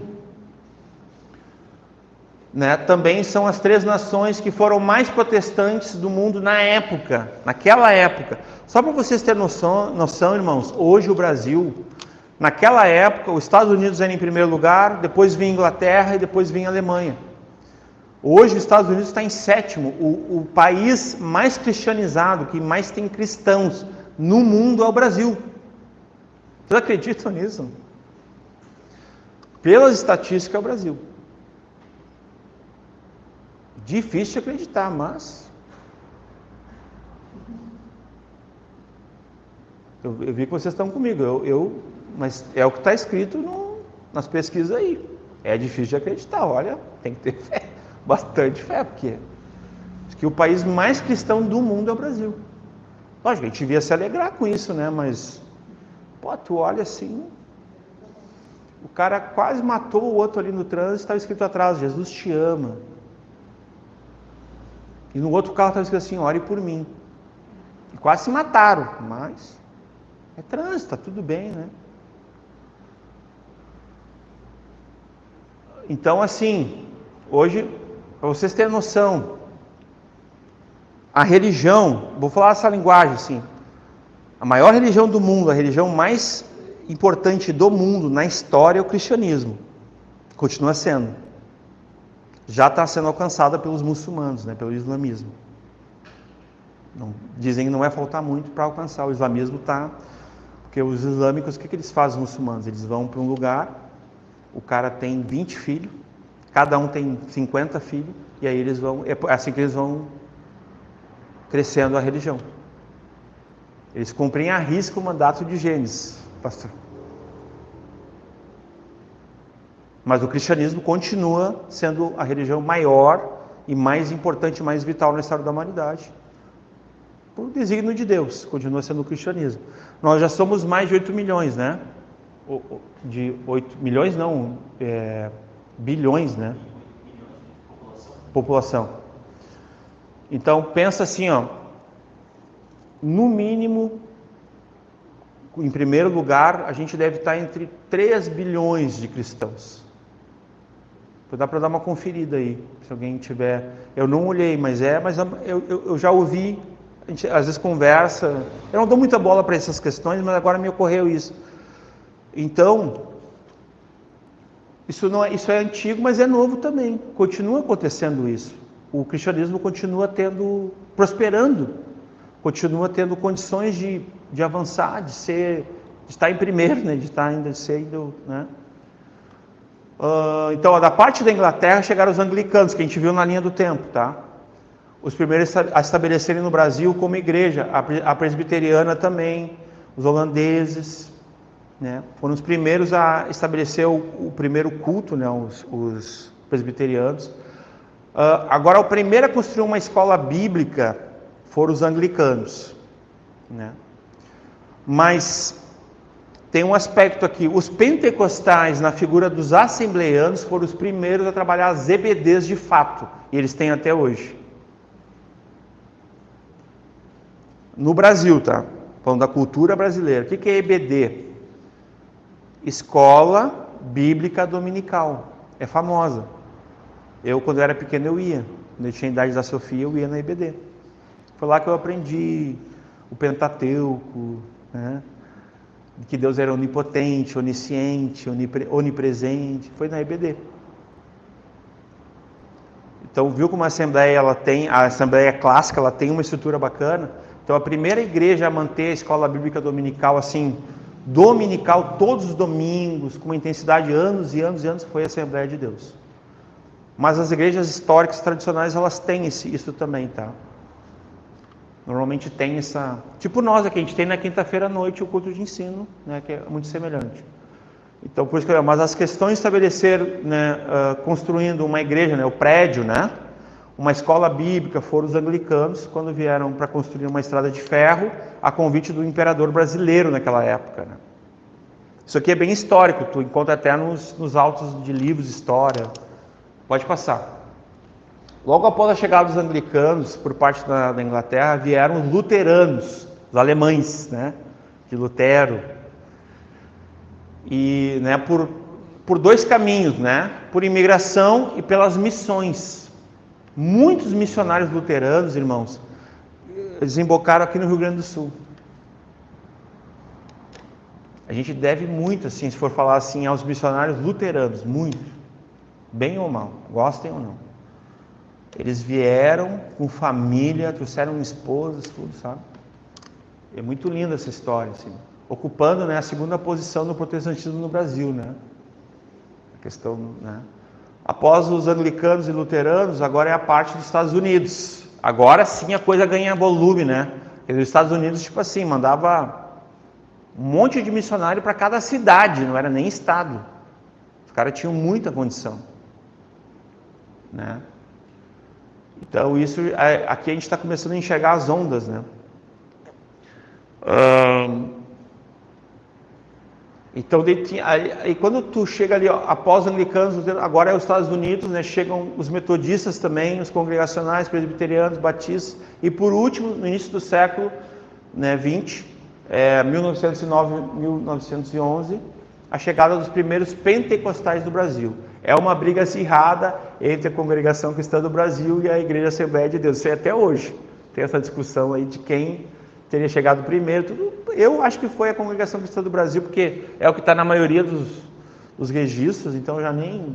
Para mim não é nenhuma coisa tão... né? Quem chegou primeiro de pentecostais aqui, né?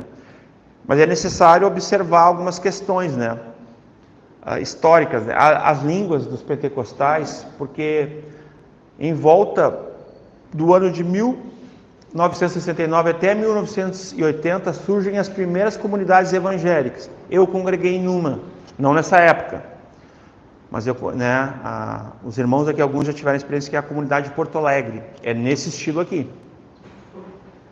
É essas comunidades que eles estão falando. É lá de Porto Alegre, onde tem os irmãos, tá? Elas chegam no Brasil, essas comunidades originam-se com filhos e membros de igrejas como a Assembleia de Deus, batistas, luteranos, anglicanos, presbiterianos. Irmãos, a igreja que eu congreguei quase 20 anos, cada um dos presbíteros era de uma denominação diferente. Um era luterano, o outro era batista, o outro era presbiteriano, o outro era assembleano, o outro era isso, era aquilo. Era bem assim mesmo. Era tudo filho de missionário, tudo filho de pastor, exatamente como está aqui. Isso aqui não fui eu, é um texto que eu peguei de uma tese de doutorado de um irmão que eu conheço. Então isso aqui é exatamente como é o lugar que eu congreguei 20 anos. O presbitério são aqueles que presidem a igreja, é um grupo de pastores. Eles eram 8, eles eram cada um de uma escola diferente. Uma riqueza, na minha opinião. Uma riqueza muito grande, né? Essas comunidades, elas tinham algumas questões que eu acho assim bem complicadas, tá? Qual é a influência que essas comunidades têm no movimento neopentecostal?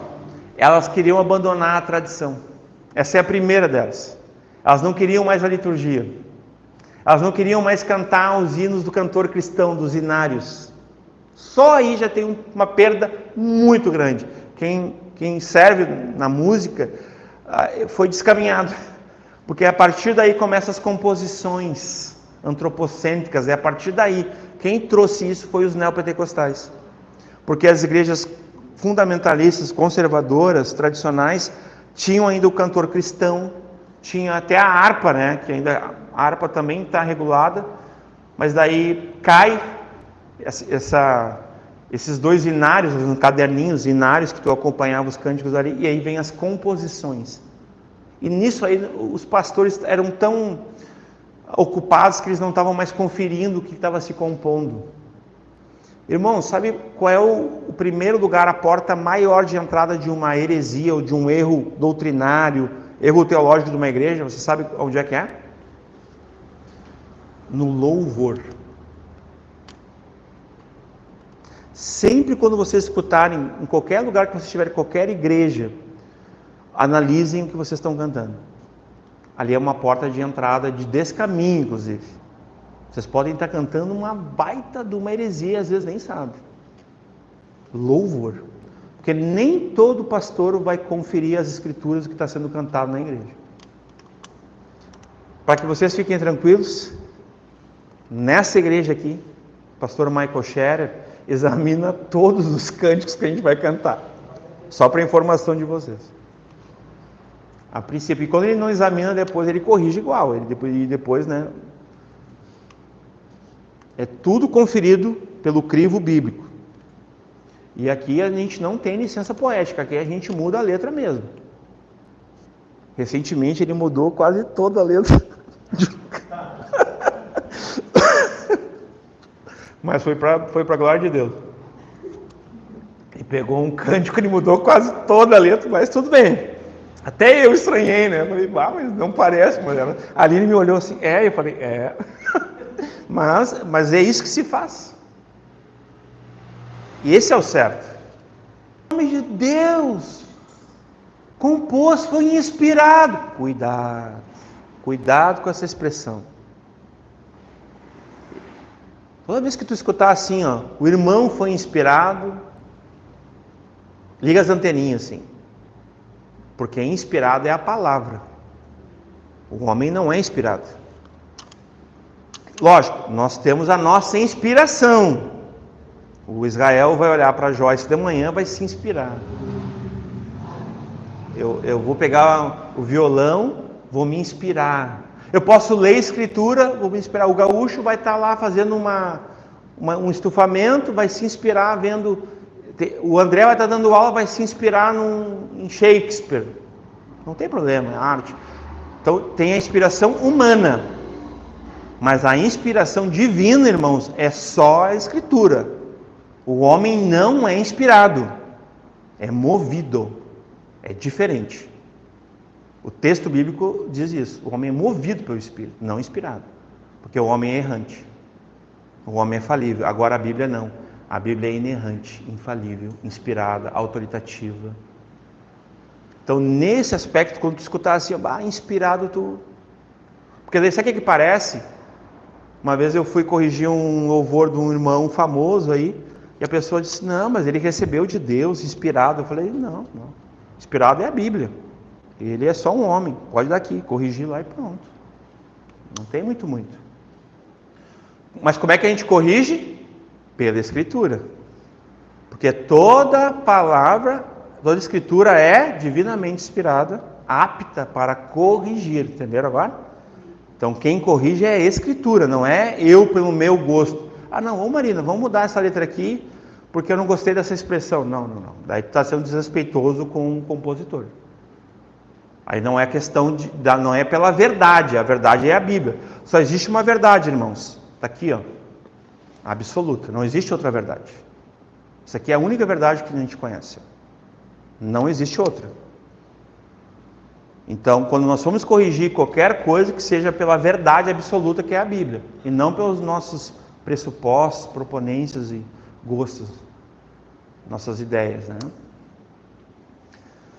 Então aqui nós temos essas comunidades, né? Que elas tinham assim, olha aqui, vamos lá, filhos de ministros, membros de igreja, Assembleia de Deus, daí presbiteriana, anglicana, que queriam abandonar a questão da liturgia.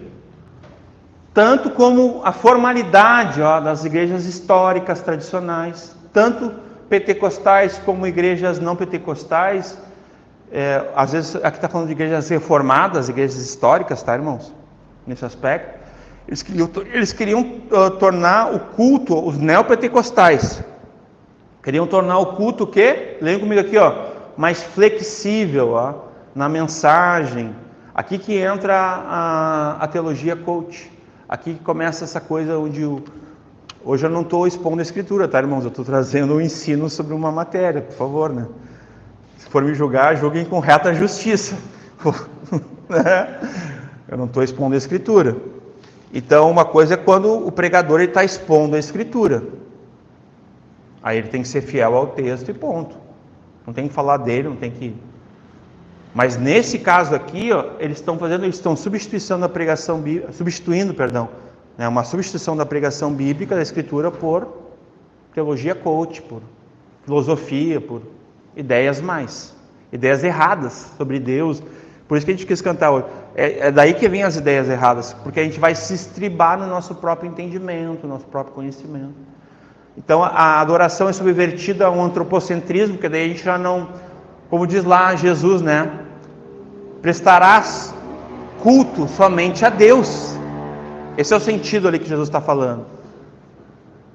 Mas aí não. Aí é o homem, é o pastor, a igreja, a denominação, é idolatria. Tem gente que idolatra a igreja. Eu amo a minha igreja e tal. Amém, eu também amo. Mas no devido lugar. Não pode ser tão antropocêntrico o negócio, onde o ser humano é o centro. E não é teocêntrico, onde Deus é o centro. Então a questão é essa, é ser teocêntrico. Deus, Deus no centro. E não antropocêntrico, o homem no centro. Então, eles vão subverter essa adoração, né, em antropocentrismo. A pregação vai ser mais contextualizada, com alegoria. Quem é que lembra aí das alegorias, das temáticas que a gente estudou o ano passado todo, quase? Aqui, ó. A pregação é alegórica, tem alegoria, né? Temas impostos ou exigidos pelo público, né? Aqui é a igreja que diz para o pregador o que ele tem que pregar. Na tese dele, ele viu que várias igrejas hoje em dia estão, digamos assim, dando ordens ao púlpito, ou seja, estão dando ordens ao pregador. Não, nós queremos ouvir sobre tal coisa. Então o pregador ele não tem mais, digamos assim, que expor a Escritura, ele tem que pregar o que a igreja quer ouvir. Só que o que vai lembrar? Qual é o texto que a gente leu no início? Buscam doutores que realizem a si mesmos as suas próprias concupiscências, né? Porque ao ouvirem essa doutrina tem coceira nos ouvidos. Então esse é o tipo, essa é a qualidade desses irmãos, né? Ou não, né? Questão do louvor congregacional também, ó, é mais apelativo, apontando sempre para a vontade do homem. Eu sou da época, né? A Marina também pegou isso aí, mas bem na época que foi composto mesmo, nos anos 80, 90, né? Aquele restitui, eu quero de volta o que é meu, né? Ele recebe o inferno, né? Esse seria eu, né? Isso era cantado, irmãos. Eu tenho direito. Eu quero o que é meu, né? É esse tipo de situação aqui, antropocêntrica, de vontade humana, né? Sendo que lá em Pedro vai dizer que não é por vontade humana, né? Não é por elucidação humana, não. As profecias, o entendimento, a inspiração, isso é por vontade de Deus, por soberania de Deus. E a gente vê que o movimento neopentecostal caminha de mal a pior por causa disso, porque ele não quis mais saber daquilo que sempre foi, da tradição, né? Então, nós estamos... O importante mesmo era a linha do tempo ali, que eu só queria fazer E agora nós vamos trabalhar todas elas, mostrando as heresias, ou o erro doutrinário. Nós vamos procurar não ser desonestos, né? Porque às vezes é só um erro doutrinário, ou um erro teológico, melhor dizendo, né? Ou às vezes é uma heresia. Quando for heresia, nós vamos falar, irmãos, nós vamos denunciar, é uma heresia. E quando for de perdição, como diz lá em Pedro, é heresia de perdição. Nós vamos dizer exatamente o que a Bíblia diz. A gente não vai aqui poupar, nós vamos trazer luz nas trevas, se tiver trevas. E orar para que nós não venhamos cair no mesmo engano, na mesma situação, né? Nós não somos neopentecostais. Nós somos pentecostais, se fosse usar essa terminologia, clássicos. É isso? Parecido, né, pastor? Essa linha aí. Que é os primeiros ali que mantinham uma ortodoxia. A ortodoxia é o ensino doutrinário e tal, né? Buscavam conferir tudo que faziam, tinham parâmetros, modelos, tinham padrões dos fiéis, primavam pelo testemunho, né, individual também. Os pastores tinham que passar pelo crivo das pastorais ali, Timóteo, Tito, Efésios, já está tudo ali. Não é tipo assim, qualquer um pode ser pastor, não, tinha isso, né? E infelizmente a própria Assembleia de Deus hoje em dia não é unânime mais sobre isso. Já tem uma neopentecostalização, falei certo? Já tem. Então, neopentecostalizando as igrejas, a Assembleia de Deus. Tem até um artigo sobre isso. Já é neopentecostal. Não é mais pentecostal clássica. Exatamente. E quer ver uma coisa? Eles sempre vão usar uma semântica enganosa. Eles vão dizer assim, não, nós somos pentecostais. Lógico que para isso não interessa muito para nós, porque a nossa questão é se é bíblico ou não. Mas eles sempre vão dizer, não, a gente é bíblico.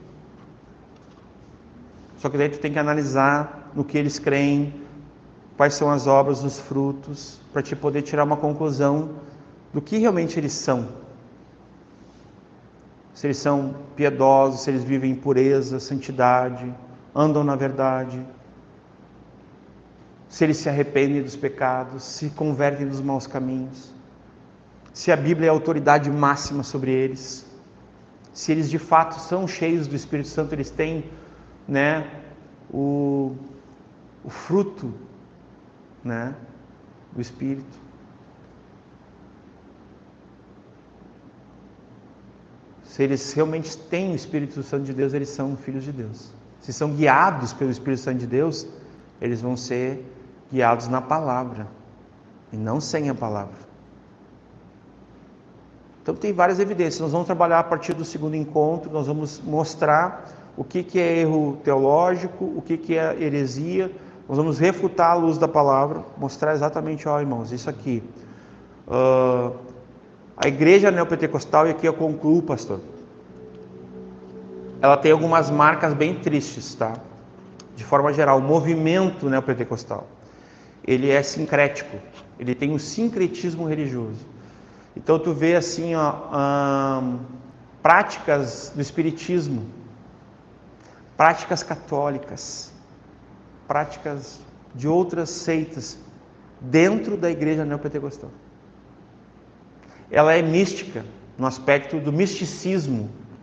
Tu vai ver rituais místicos, tem também. Ela é judaizante. Tem igrejas que tu entra, irmãos, tem lá a Arca da Aliança em tamanho normal, assim, 2 metros. Tem um chofar para abrir o culto, para atrair a presença de Deus. Tem a bandeira de Israel, tem que passar por baixo. Tem kippar. Irmãos, nós não somos judeus. E só para uma informação, talvez, para ficar definido assim, judaizante, o judaísmo é uma seita, bíblica inclusive. Sabe quem enfrentou ela? O Senhor Jesus e os apóstolos. E é uma das seitas que crucificou o nosso Senhor, junto com os romanos, que articulou tudinho.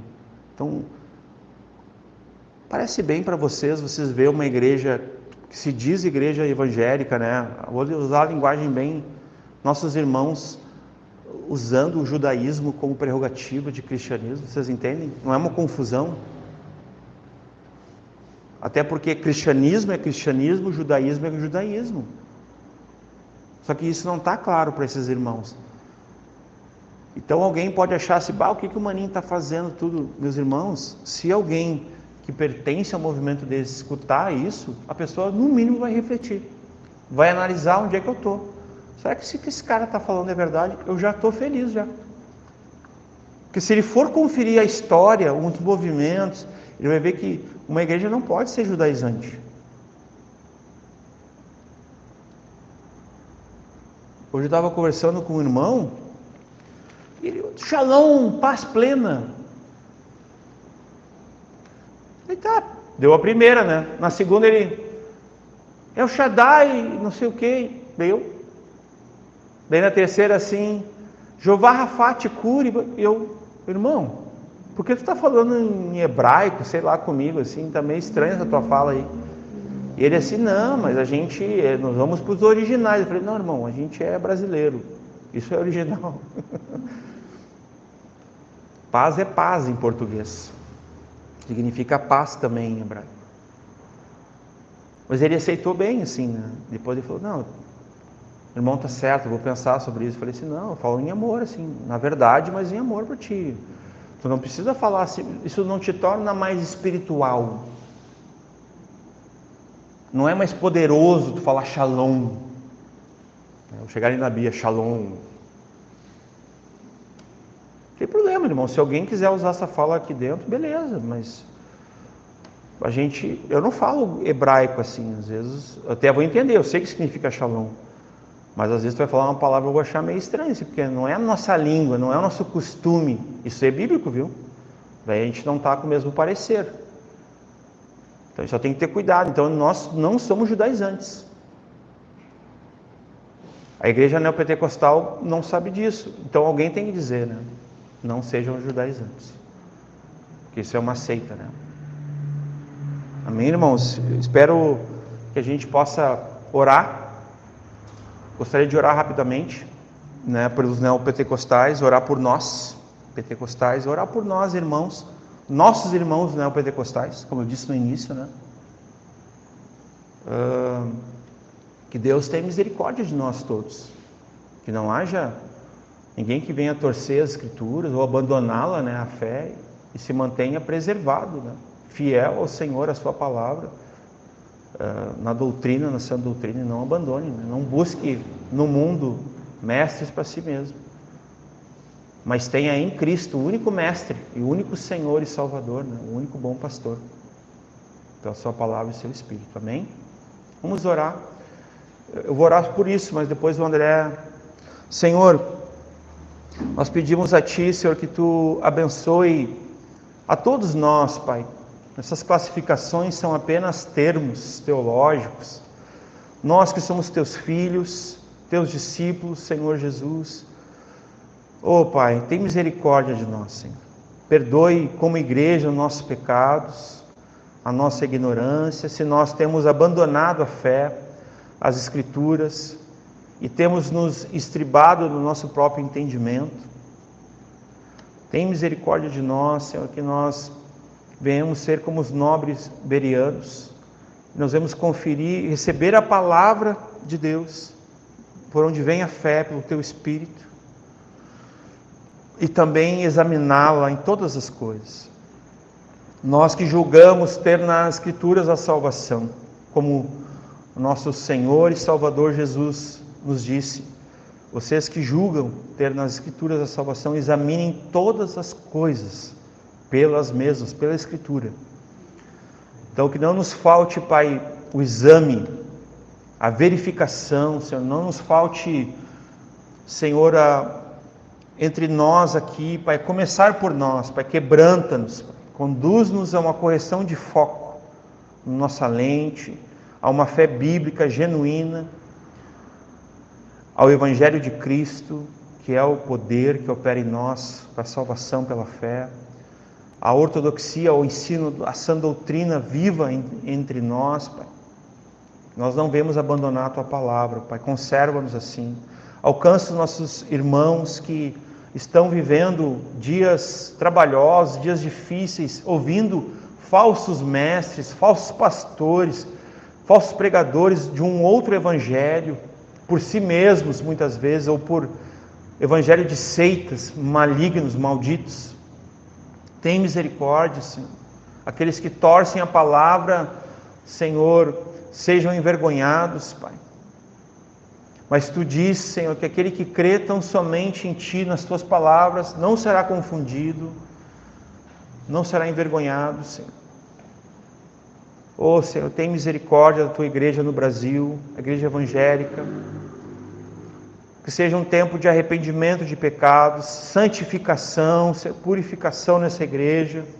Derrama o Teu Espírito, como foi cantado no início dessa reunião aqui do culto. Derrama o Teu Espírito sobre os jovens, sobre os velhos, sobre a Tua igreja, sobre as famílias, Pai. Derrama, Senhor, por favor, Pai, enche-nos com Teu Espírito. Aviva-nos, Senhor, aviva a Tua obra, Senhor. Que haja uma reforma, que haja uma volta às Escrituras, Pai. Oh, apressa-te, Senhor, em salvar-nos, Pai, do engano, da superficialidade, das vãs filosofias, das ideologias, Pai, das teologias antibíblicas, extrasbíblicas, Senhor. Dessa onda neopentecostal que não quer mais ter aparência de igreja, na verdade não quer ser tua igreja genuína, bíblica, histórica, a tua igreja tradicional, conservadora, fundamentalista, a igreja de todos os tempos que obedeceu à autoridade da tua palavra, que viveu piedosamente em santidade e pureza, Senhor. Todo esse descaminho, Senhor, tem misericórdia, que haja uma volta, Senhor, ao caminho, pela Tua palavra. A Tua palavra é escudo, é segurança, Senhor. O caminho de Deus é perfeito. A Tua palavra é poder, Senhor, como diz, Senhor. Poder para nos salvar de nós mesmos, nos salvar, Senhor, do pecado, do engano, do juízo, do inferno, de Satanás, desse mundo maligno,